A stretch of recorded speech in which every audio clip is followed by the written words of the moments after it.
On continue avec le Mozart de la géopolitique qui s'est fait voler dans les plumes par le Premier ministre par intérim du Mali, à savoir Monsieur Maïga. C'était devant l'ONU il y a quelques jours, au pupitre de l'ONU. Voilà ce qu'il nous a dit sur le pouvoir d'Emmanuel Macron. Les autorités françaises, profondément anti-françaises, pour avoir régné les valeurs morales universelles et trahi le lourd héritage humaniste des philosophes des Lumières, se sont transformées en une junte au service de l'obscurantisme. Je répète, les autorités françaises, profondément anti-françaises, pour avoir régné les valeurs morales universelles et trahi le lourd héritage humaniste des philosophes des Lumières. Ouais, ça zouk un petit peu pour Emmanuel Macron sur la zone internationale. C'est bizarre parce qu'il n'y a qu'en France qu'on n'entend pas de critiques. Mais bon, Algérie, Mali, Cameroun, il y en a de plus en plus. Bon, apparemment, en France, ça va. On continue, ça c'était le 26 septembre avec l'inénarrable Bruno Le Maire qui nous a dit, c'est officiel, la France est à l'euro près. Bon, alors à l'euro près, pour Madame Chomblard et Gérard Vignoux qui habitent dans la Creuse. Parce que pour le reste, ça va. Ça, c'était officiel. On a appris il y a quelques jours qu'Emmanuel Macron, alors qui apparemment est à l'euro près, mais enfin, je sais pas comment il fait, mais il est à l'euro près, mais assez large, parce que il a déboursé, enfin la France, du coup, a déboursé 1,6 milliard d'euros pour The Global Fund.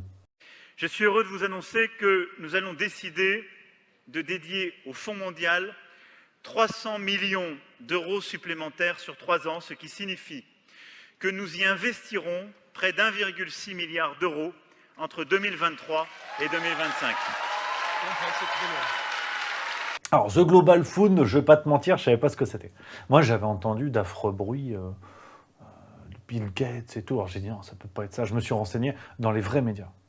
Je suis quelqu'un de sérieux et c'est un fonds qui a été fondé en janvier 2002. Le nom complet est Fonds mondial de lutte contre le sida, la tuberculose et le paludisme. C'est une fondation à but non lucratif mais qui est inscrite au registre du commerce de Genève, donc sous législation suisse. Ça n'est pas une agence de l'ONU.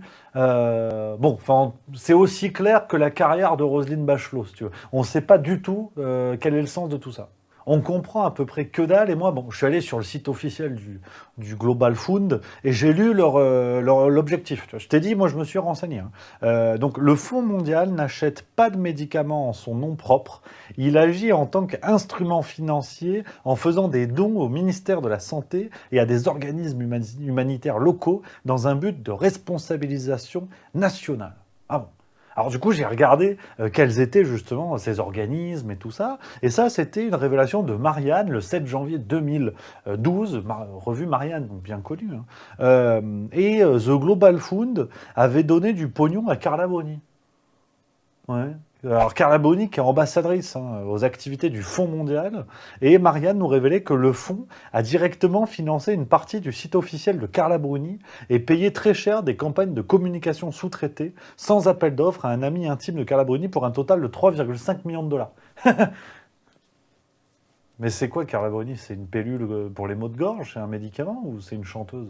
Et c'est vrai que bon, j'ai continué ma petite enquête toujours sur le site du Global Fund, donc je suis pas allé sur des sources obscures, complotistes, voire néofascistes. Et on apprend, c'est vrai que Bill Gates fait partie des principaux donateurs du Global Fund, et que le Global Fund, ils ont quand même des copains dans les noms qu'on entend souvent. Ça, c'était 22 septembre 2022. Le Fonds mondial et Pfizer concluent une entente qui élargira l'accès au médicament antiviral Paxlovid. Voilà.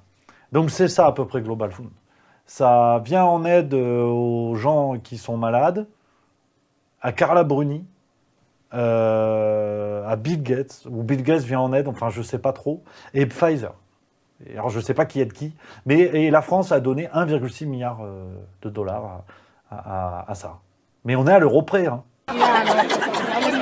Enfin bon bref, on va continuer, ça c'était le 26 septembre sur BFM TV.